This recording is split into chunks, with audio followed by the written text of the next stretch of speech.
Unit 6. Risk. Track 11. How can companies begin to manage risk? Well, the good news is that risk management is actually applied common sense. The other good news is that there are plenty of guides out there to help organisations focus on the way they manage risk. Now, one such guide is a new standard available from the International Standards Organisation, ISO 31000. In addition, my own organisation, the Institute of Risk Management, have published a very simple free guide on how organisations can manage risk. Now, this is freely downloadable from IRM's website in 16 different languages, and it sets out the basics of how to manage risk. There are 5 key steps to the management of risk.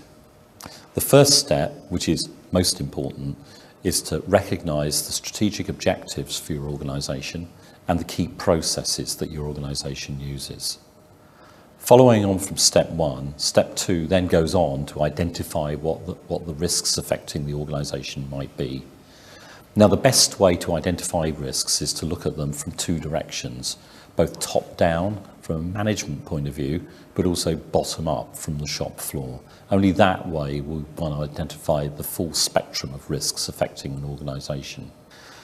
Only at that stage does one then go on to assess and prioritise risks. Point 3.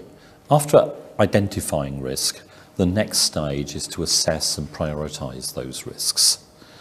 Now, a useful tool to recording prioritised risks is called a risk register. It's a way of an organisation recording those risks that are most critical to the organisation, and more importantly, what the organisation is doing about those risks, when they're planning to do it if they haven't started yet, and who owns the risk.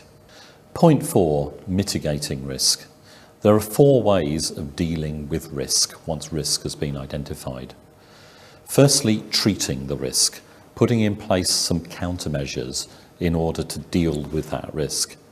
2 examples could be the installation of a fire protection system in order to prevent a fire, or improve driver training in order to stop accidents on the road.